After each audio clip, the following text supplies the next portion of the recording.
من الشيطان الرجيم بسم الله الرحمن الرحيم الحمد لله الذي لا يبلغ مدحته القائلون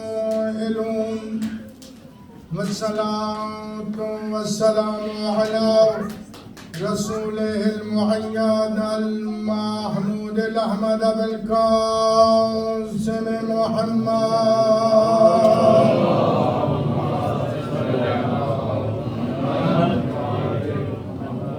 والصلاة والسلام على أخيه وابن أمه ووارث علم الأولين والآخرين أسد الله الغالب غالب على كل غالب مولانا أبي الحسن علي بن أبي طالب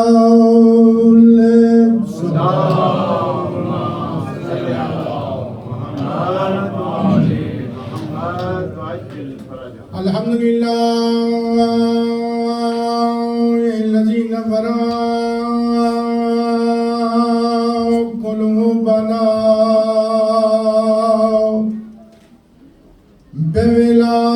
بولايات علي بن أبي طالب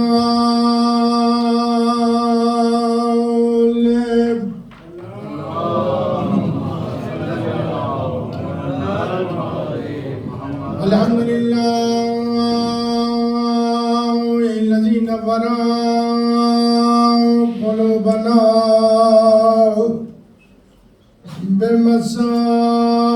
بمصائب الحسين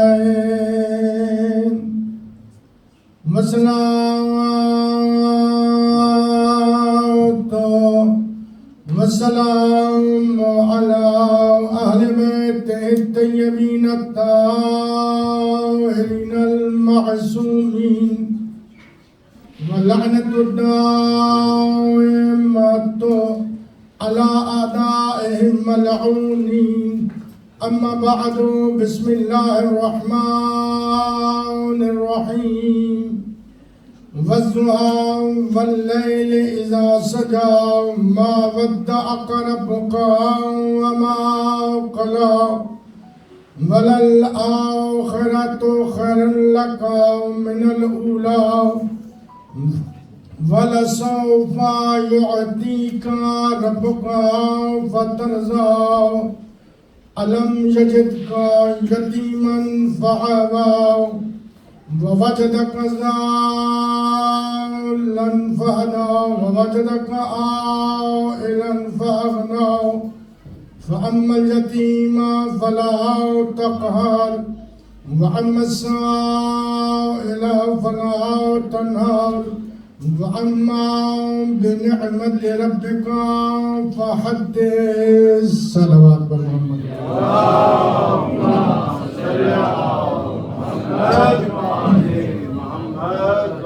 میری دعا ہے پروردگار عالم جتنے لوگ بھی جہاں پہ تشریف لائے ہیں یا لاتے رہیں گے یا لا چکے ہیں رب ذوالجلال ان کی اس عبادت کو اپنی بارگاہ میں منظور و مقبول فرمائے اور ذکر محمد و آل محمد کے صدقے میں حاضرین میں سے جو بھی مشکلات کا شکار ہے جو بھی دلی حاجات و آرزویں ہیں برلا ذکر محمد و آل محمد کے صدقے میں حاضرین کی حاضرات کی دلی حاجات کو پورا فرما برلا تجھے واسطہ چاہتا معصومین کی عزت و عظمت کا ہم تمام کے مرحومین کو اور بالاخص ہمارے محترم برادر شاہد حسن صاحب کی والدہ گرامی گزشتہ ایام میں اس دنیا سے انتقال فرما گئی برلا تجھے واسطہ ذکر محمد و آل محمد کا انہیں جنت الفردوس میں مقام عطا فرما شفاعت جناب زہرا نصیب فرما برادران گرامی قدر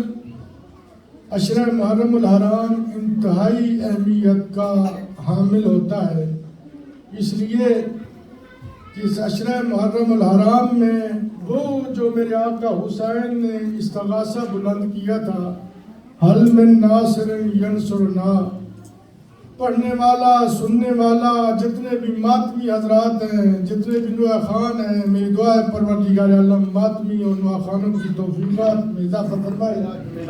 برادران گرامی قدر، یہ جو ہم جتنا یہاں پہ عذاب اچھاتے ہیں، اس کا مطلب ہوتا ہے کہ امام حسین علیہ السلام کے اس استغاثے پہ لبیک ہے۔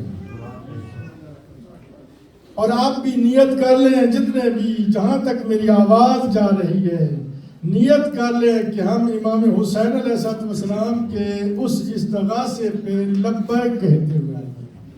اور یقیناً مجھے کہنے کی ضرورت نہیں ہے، بزرگان جانتے ہیں، اپنے بچوں کو بچیوں کو ضرور بتائیں گے کہ آداب مجالس کیا ہے۔ یہ بھی ضروری ہے کہ آپ اپنے بچوں کو بتلا کے ہیں کہ آداب محرم الحرام میں مجالس کے آداب کیا ہیں۔ مجھے بتانے کی ضرورت نہیں ہے، آپ لوگ جانتے ہیں آسان انداز میں۔ برادران گرامی قدر، ایک انتہائی اہم ترین موضوع میں نے منتخب کیا آپ کی خدمت عالیہ میں، اور وہ موضوع یہ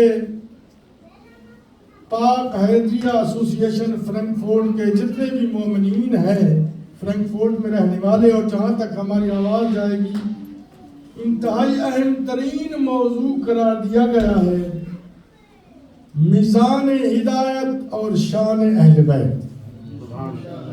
اس عنوان کے زمرے میں انشاءاللہ آنے والی جتنی بھی مجالس ہوں گی وہ اس عنوان کے زمرے میں ہوں گی، میزان ہدایت اور شان اہل بیت۔ بڑا اہم ترین موضوع ہے، اور آغاز میں جو سورہ مبارکہ میں نے آپ کی خدمت عالیہ میں تلاوت کرنے کا شرف حاصل کیا، میرے بھائی یہ اہم ترین سورہ ہے۔ اگرچہ قرآن مجید کا ہر لفظ، ہر زبر زیر، ہر آیت، ہر بات بڑی اہم ہے، لیکن یہ سورہ مبارکہ بڑی اہمیت کا حامل ہے۔ سورہ والضحیٰ، اس میں پروردگار عالم ارشاد فرما رہا ہے، والضحیٰ، مجھے قسم ہے وقت ضحیٰ کی۔ آج میں ترجمہ کروں گا اور آنے والے ایام میں شاید مکمل طور پر روزانہ اس سورہ مبارکہ کا ترجمہ کرنا مناسب نہیں رہے گا، تو لہٰذا آپ کے ذہن میں یہ ترجمہ رہنا چاہیے۔ والضحیٰ، مجھے قسم ہے وقت ضحیٰ کی۔ اب مجھے نہیں معلوم رب ذوالجلال کا مقصود کیا ہے۔ مفسرین اور مترجمین نے اپنے اپنے انداز میں بیان کیا، لیکن ایک بات ضروری ہے کہ وقت ضحیٰ کس وقت کو کہتے ہیں؟ جب سورج کی روشنی مکمل ہو رہی ہوتی ہے۔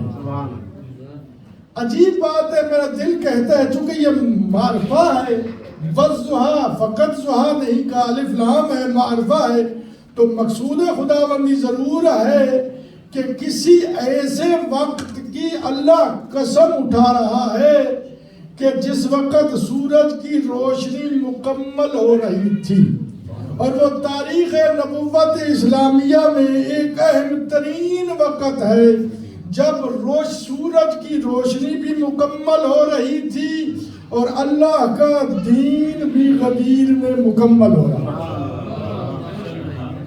والضحیٰ، مجھے قسم ہے وقت ضحیٰ کی، واللیل اذا سجا، اور اللہ کہہ رہے ہیں مجھے قسم ہے لیل کی، رات کی، جب اس کی تاریکی چھا جائے۔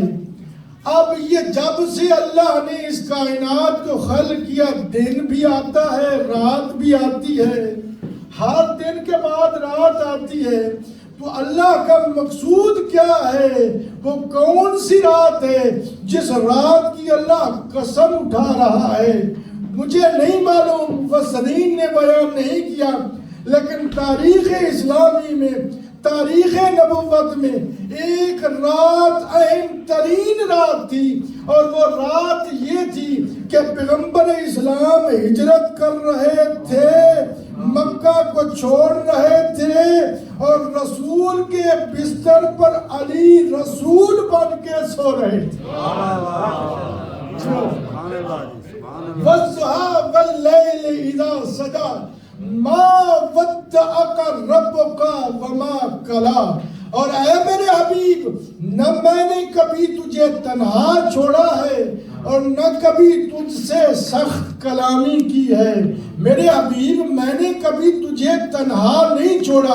جتنے بھی پاک حیدری ایسوسی ایشن میں جتنے بھی لوگ، جہاں تک میری آواز جا رہی ہے، میں آپ سے سوال کرتا ہوں، اسی سوال میں جواب ہے.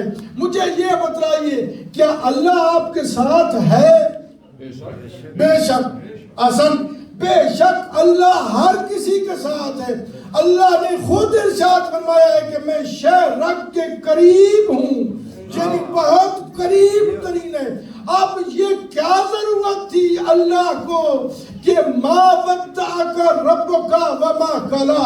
میرے حبیب، میں نے کبھی تجھے تنہا نہیں چھوڑا. اللہ نے کبھی کسی انسان کو تنہا نہیں چھوڑا. وہ تو اللہ کا حبیب ہے. کوئی ذات تو ہے جو ہر وقت رسول کے ساتھ رہی، اعلان رسالت سے پہلے ساتھ رہی، اور وہ ذات ہے بانی شریعت، بانی اسلام، فاتح مکہ، اور بانی شریعت، بانی قرآن. کون سی ذات؟ ذات جناب ابو طالب کی. اور اتنی عظمت ہے، کہا کہ میرے حبیب ما ودعک ربک وما قلی. میرے حبیب ساتھ رہے ابو طالب. اللہ کہہ رہا ہے میں ساتھ رہا. کردار جناب ابو طالب کو پہچانیے. ما ودعک ربک وما قلی وللآخرۃ خیر لک من الاولی. میرے حبیب، تیری آخری زندگی سے پہلی زندگی بہتر ہوگی. بھائی، ہر کسی کی آخری زندگی پہلی زندگی سے بہتر ہوتی ہے. وہ جوانی میں جاتا ہے، اس کے پاس تجربہ ہوتا ہے، اس نے مال و دولت کمایا ہوتا ہے. یہ اللہ کو کیا ضرورت ہے کہ وہ کہہ رہا ہے کہ میرے حبیب وللآخرۃ خیر لک من الاولی، کہ تیری آخری زندگی پہلی زندگی سے بہتر ہوگی. یہ عام زندگی کی بات نہیں ہو رہی، یہ اس زندگی کی بات ہو رہی ہے جس زندگی میں رسول اللہ کی پہلی زندگی میں ہے حضرت آدم، حضرت نوح، حضرت موسیٰ، حضرت عیسیٰ. یہ ہے پہلی زندگی. اللہ کہہ رہے ہیں پہلی زندگی سے، توجہ چاہتا ہوں، اللہ کہہ رہے ہیں پہلی زندگی سے آخری زندگی بہتر ہوگی، یعنی آخری زندگی بہتر ہوگی. رسول کی پہلی زندگی میں آدم کی نبوت، نوح کی نبوت، موسیٰ کی نبوت، عیسیٰ کی نبوت، اور آخری زندگی میں کیا ہے؟ علی کی ولایت، حسن کی امامت، حسین کی امامت.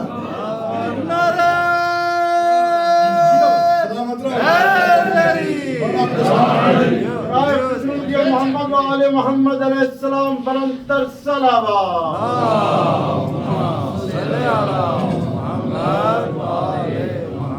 وَلَلْآخِرَةُ خَيْرٌ لَكَ مِنَ الْأُولَى وَلَسَوْفَ يُعْطِيكَ رَبُّكَ فَتَرْضَىٰ. ان قریب، آج کے دن صرف ترجمہ ہو گیا، وَلَسَوْفَ يُعْطِيكَ رَبُّكَ فَتَرْضَىٰ. ان قریب تیرا رب تجھے ایسی نعمت عطا کرے گا جس سے تو راضی ہو جائے گا. اللہ اکبر. تیرا حبیب ہے میرے حبیب. اللہ اعلان کر رہا ہے، عام ذات نہیں، جو خالق علی کل شیء قدیر ہے، جس نے پوری کائنات کو خلق کیا.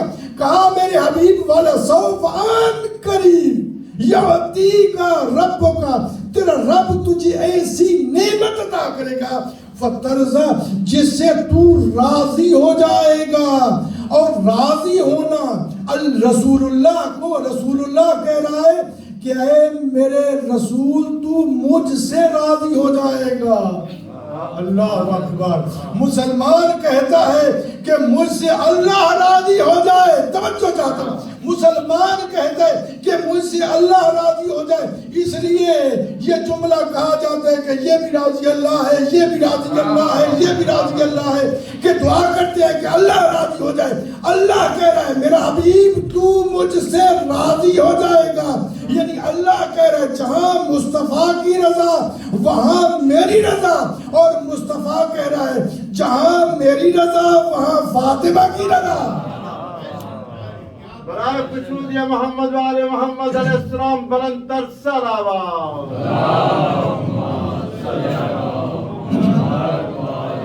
وَلَسَوْفَ يُعْطِيكَ رَبُّكَ فَتَرْضَىٰ أَلَمْ يَجِدْكَ يَتِيمًا فَآوَىٰ.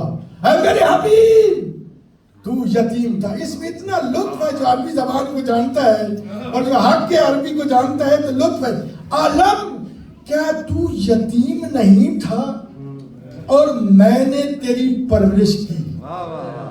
سوالی انداز میں سنیے ذرا. علم یجد کا کیا تو یتیم نہیں تھا اور میں نے تیری پرورش کی. اللہ کہہ رہا ہے کہ میں نے تیری پرورش کی. عجیب ہے, اللہ تو ہر کسی کی پرورش کرتا ہے. کوئی خاص ذات تو تھی جس نے رسول اللہ کی پرورش کی, اور اللہ کہہ رہا ہے میں نے پرورش کی. وہ ذات ہے جناب ابو طالب کی. جیو سلامت رہو. یعنی عظمت دیکھیے کردار ابو طالب کی, جو کردار ادا کیا ہے جناب ابو طالب نے. اللہ کہہ رہا ہے یہ ابو طالب کا کام نہیں ہے, یہ مجھ اللہ کا کام ہے. صلوات پر محمد و آل محمد.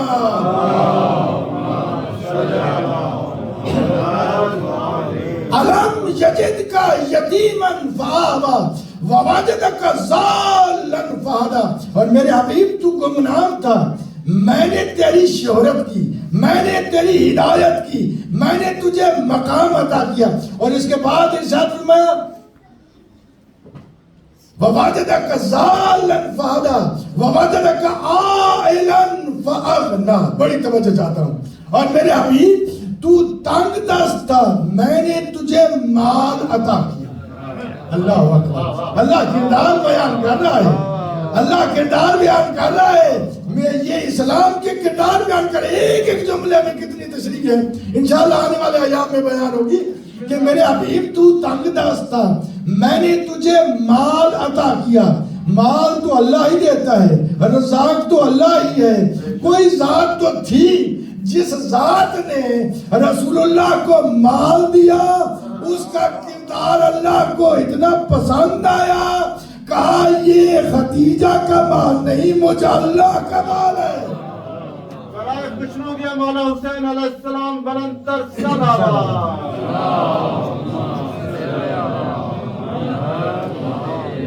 ووجدک عائلا فاغنا فاما الیتیم فلا تقہر وَأَمَّا السَّائِلَ فَلَا تَنْهَرْ. میرے حبیب یتیم پہ کبھی سختی سے گفتگو نہیں کرنا, کبھی سختی نہیں کرنی. وَالسَّائِلَ فَلَا تَنْهَرْ. اور سائل کو, سوال کرنے والے کو کبھی جھڑکنا نہیں. وَأَمَّا, اور اس پوری سورہ مبارکہ کی آخر میں پوری سورہ کو ایک آیت میں اللہ نے بیان کیا ہے, اور یہی حق کربلا ہے.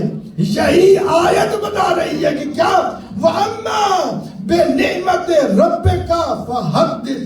اور میرے حبیب رب کی نعمتوں کا بار بار تذکرہ کرتے رہو. یہ جو نعمتیں رب نے عطا کی ہیں ان کا بار بار تذکرہ کرتے رہو. اور وہ نعمتیں کون سی ہیں؟ صلوات پر محمد و آل محمد.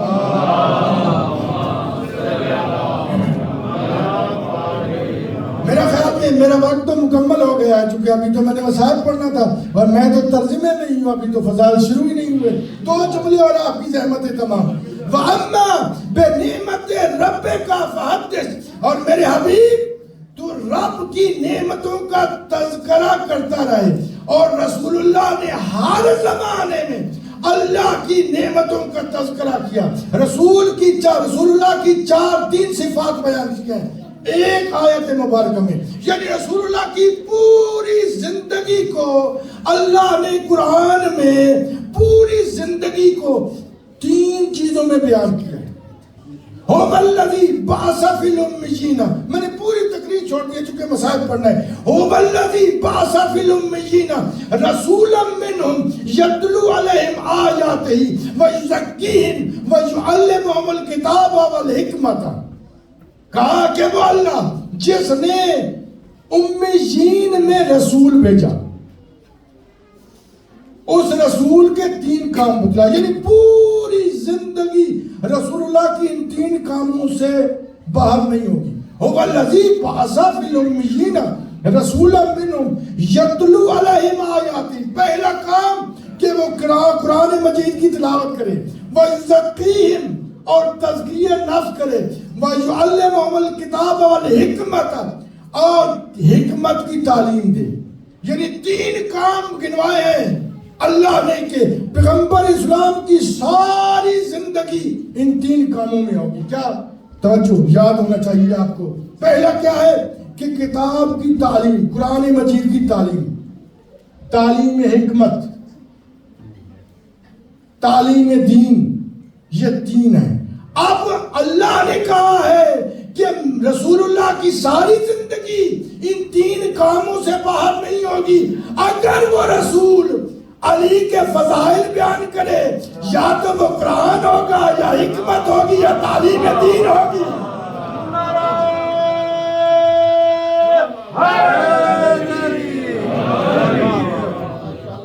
اب اگر ہر لمحے میں، ہر لحظے میں، ہر وقت میں، ہر محفل میں، ہر خطبے میں، ہر جگہ پہ اگر رسول اللہ علی کی تعریف کرے تو سمجھ جانا کہ یہ قرآن بھی ہے، یہ حکمت بھی ہے، یہ دین کی تعلیم بھی ہے. توجہ ہے نا. یہی وجہ ہے کہ میرے آقا علی مرتضیٰ نے ارشاد فرمایا کن تو اتبع اتباع الفصیل، کہ رسول اللہ کی میں ہر وقت پیروی کرتا تھا. کہیں بھی رسول جاتے میں رسول اللہ کے پیچھے جاتا. اور جب پہلی وحی نازل ہوئی، یہ خطبہ قاسیات سے پڑھ رہا ہوں، جو اہل علم ہیں وہ جانتے ہیں، خطبہ قاسیات سے یہ فضائل پڑھ رہا ہوں. بڑی اہم ترین میرے آقا خود علی مرتضیٰ نے یہ خطبہ دیا ہے اور بڑے فضائل بیان کیے. کہا کہ جب پہلی وحی نازل ہوئی نا، پہلی وحی نازل ہوئی، انی ارا نور الوحی، کہ میں نے وحی کے نور کو دیکھا، وَأَشُمُّ رِیَ النَّبُوَّةِ اور میں نے نبوت کی خوشبو کو سونگا، وَأَسْمَعُ رَنَّةَ الشَّیطان اور میں نے شیطان کی چیخ کو سنا. اور جب شیطان کی چیخ کو سنا تو علی نے رسول سے سوال کیا ما هذه الرنہ، یہ چیخ کیا ہے؟ تو رسول اللہ نے ارشاد فرمایا یا علی، اے علی ترا ما ارا، وہی دیکھ رہے ہو جو میں دیکھ رہا ہوں، وتنظر ما انظر، وہی دیکھ رہے ہو جو میں دیکھ رہا ہوں، وتسمع ما اسمع، جو میں سن رہا ہوں وہی سن رہے ہو، وتشم ما اشم. اے علی یہ اعلان پہلی وحی ہے.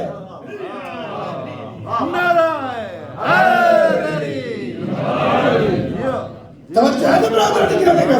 اور یہی وجہ ہے کہ رسول اللہ نے ہر وقت میں علی کے فضائل بیان کیے. اور ایک وقت تو ایسا آیا کہ کہتے ہیں کچھ لوگ ہم سے سوال کرتے ہیں کہ بھائی یہ علی کی ولایت کا اعلان غدیر میں ہوا. نہیں، علی کی ولایت کا اعلان وہاں سے ہوا جہاں سے رسول کی نبوت کا اعلان ہوا.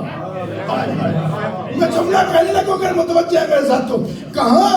جہاں سے رسول نے اپنی رسالت کا اعلان کیا وہیں سے علی کی ولایت کا اعلان ہوا. جب دعوت ذوی العشیرہ میں، اور پہلی دعوت ذوی العشیرہ کہاں ہوئی؟ اللہ اکبر، عمران کے گھر میں.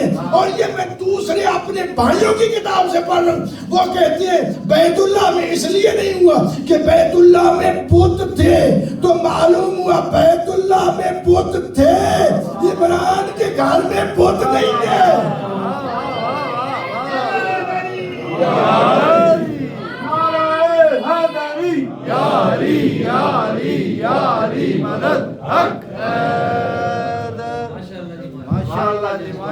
سلام اپنے صلوات پر محمد و آل محمد.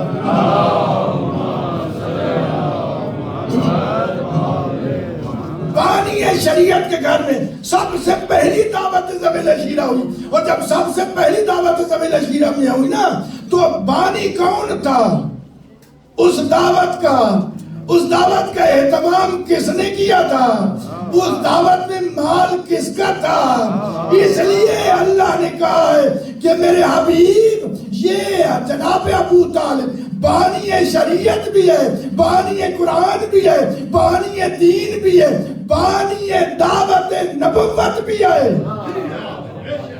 اور یہی وجہ ہے کہ جب سب سے پہلے پیغمبر اسلام کھڑے ہوئے دعوت ذویل عشیرہ میں تو اپنا خطبہ اور اعلان کرنے سے پہلے ارشاد فرمایا میں یمازنی فی ھذا الامر، کون ہے جو اس کام میں میری مدد کرے؟ اللہ اکبر۔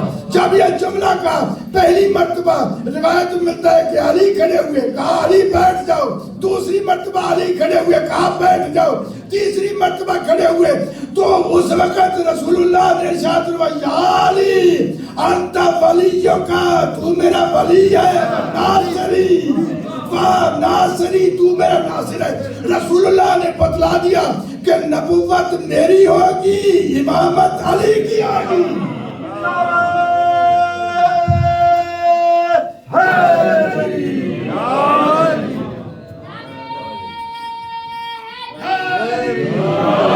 نبوت میری ہوگی اور ولایت علی کی ہوگی، رسالت میری ہوگی، ہدایت علی کی ہوگی۔ اور ایک جملہ کہنا چاہتا ہوں، رسول اللہ نے یہ بتلا دیا کہ دیکھو دین میرا ہوگا، مدد علی کی ہوگی۔ میرے آقا علی مرتضیٰ نے آغاز دعوت ذویل عشیرہ میں بتلا دیا۔ یہی وجہ ہے کہ خود پیغمبر اسلام نے ارشاد فرمایا کہ میرے میں 5 ایسی صفات ہیں جس میں علی شامل ہے۔ مجھے نبوت عطا کی، علی کو ولایت عطا کی، مجھے وحی عطا کی، علی کو الہام عطا کیا، مجھے حوض کوثر عطا کیا، علی کو سلسبیل عطا کیا۔ اور پھر میرے آقا مولا نے پیغمبر اسلام نے عجیب جملہ ارشاد فرمایا، کہا مجھے معراج پہ لے جایا گیا آسمانوں کی سیر کرانے کے لیے، علی فرش پہ بیٹھ کے آسمانوں کی سیر کرتا رہا۔ مولا علی علیہ السلام بلند تر صلوات۔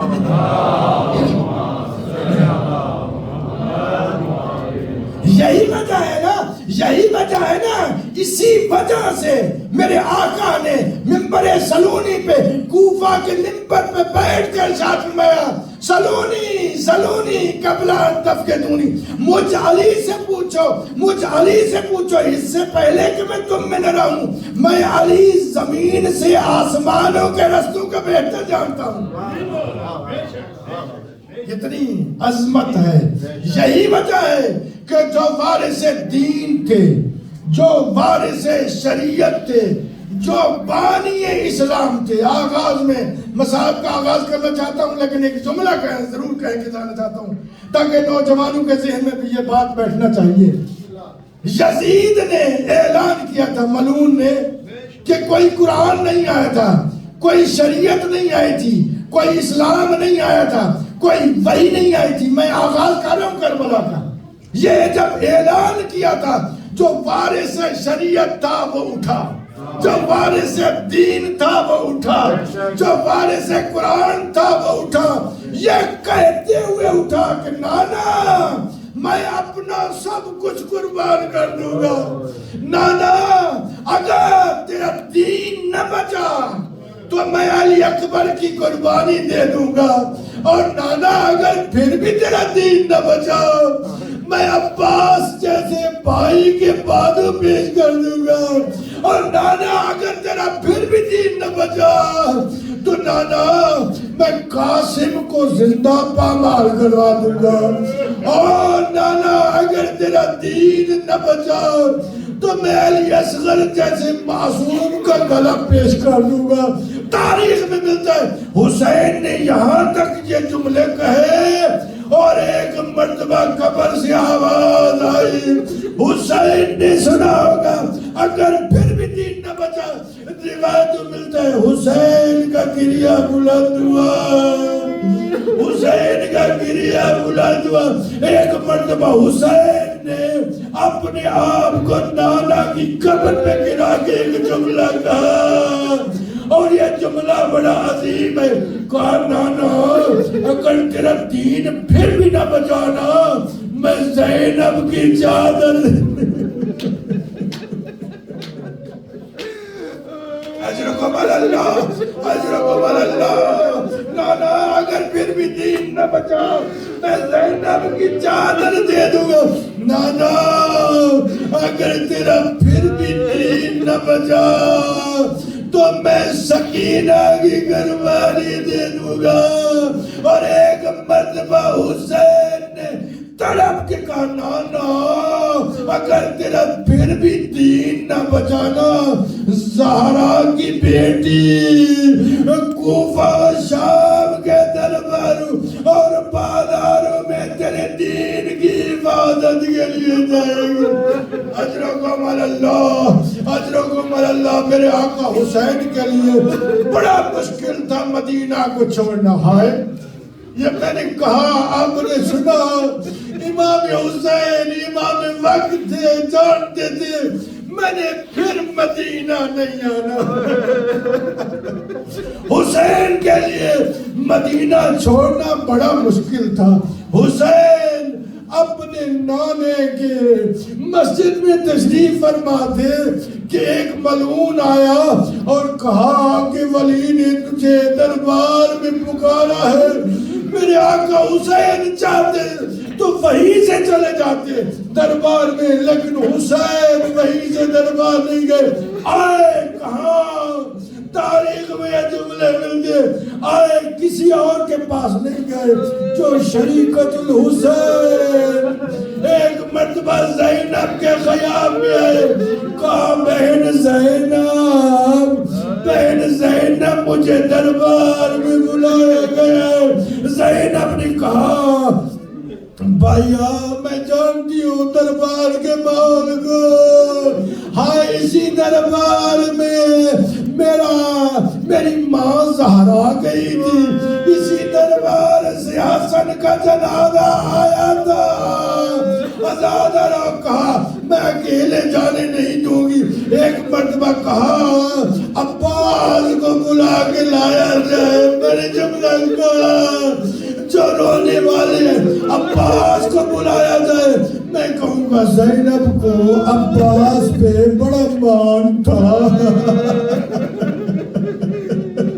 تاریخ کے جملے میں نے خود پڑھا ہے.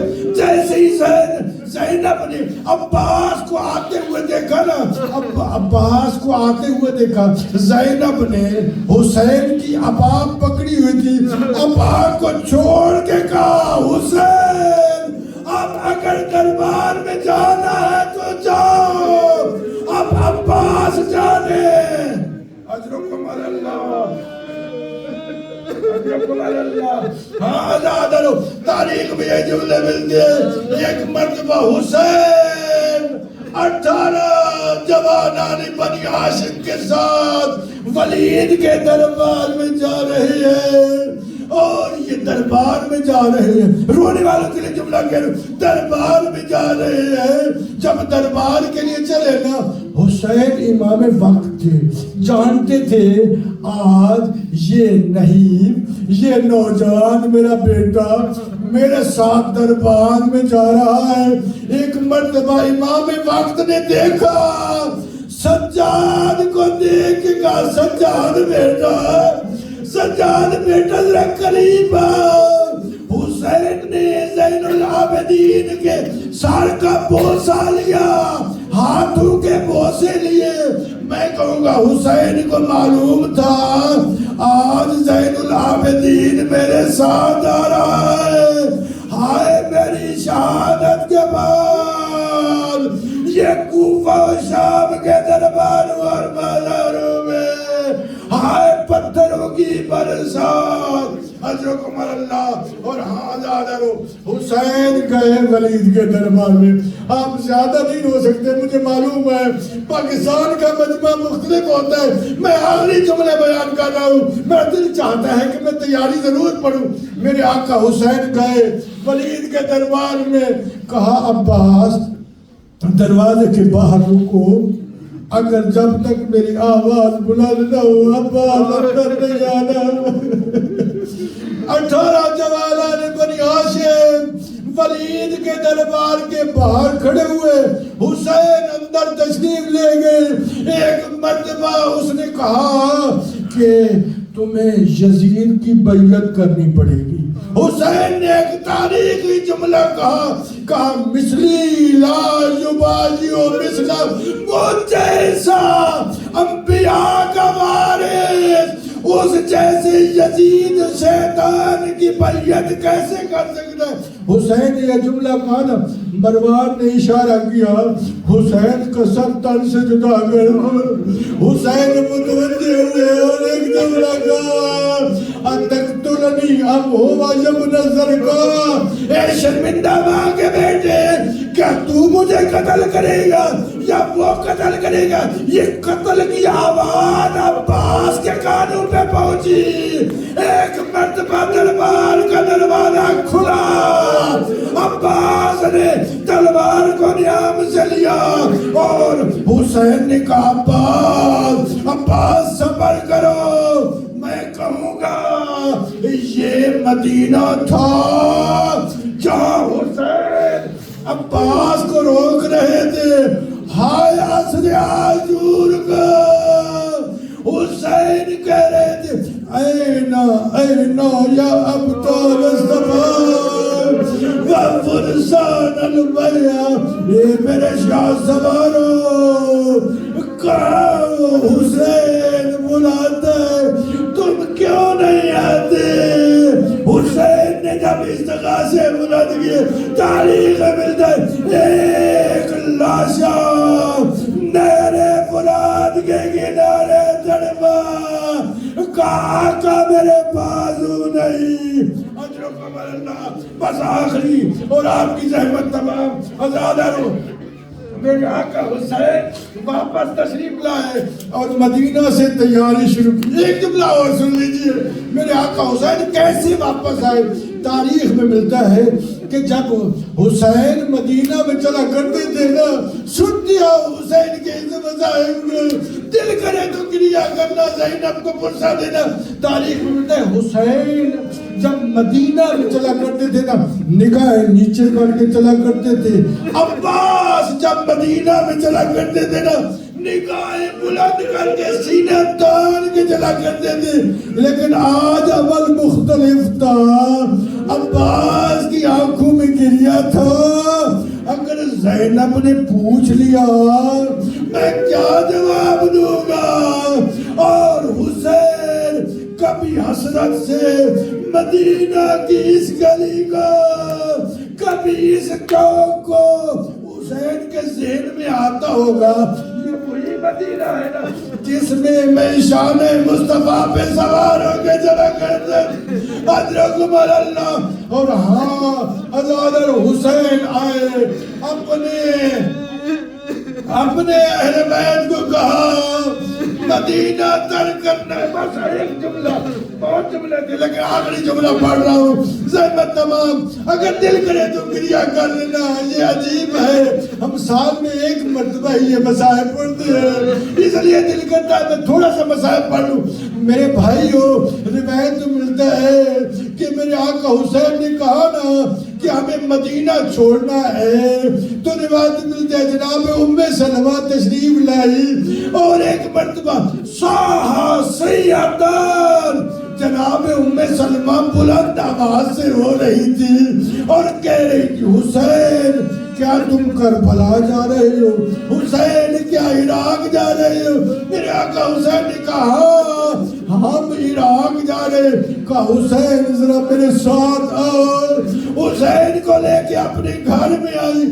کہا رسول اللہ کا آخری وقت تھا, جبرائیل آمین یہ مٹی لے کر آئے, یہ مٹی بوتل میں بند تھی. کہا رسول اللہ نے کہا تھا اگر یہ مٹی سرخ ہو جائے تو سمجھ لینا حسین شہید ہو گئے.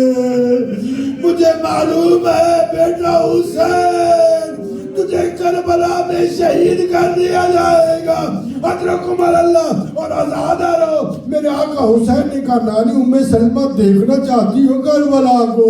کہاں میں دیکھنا چاہتی ہوں. علم امامت سے حسین نے دو انگلیاں بلند کی. جناب ام سلمہ نے دیکھا لاکھوں تک صحرا ہے, جوان موجود ہے, کہیں کسی کا لاشا, کہیں کسی کا لاشا, کہیں علی اکبر کا لاشا, کہیں قاسم کا لاشا, کہیں عباس کا لاشا. اور ایک مرتبہ جناب ام سلمہ نے دیکھا ایک 6 ماہ کے بچے کا لاشا ہے جو 9 کے نیزہ پہ بلند ہے. ایک مرتبہ ام سلمہ نے کہا بیٹا علی اصغر بھی شہید.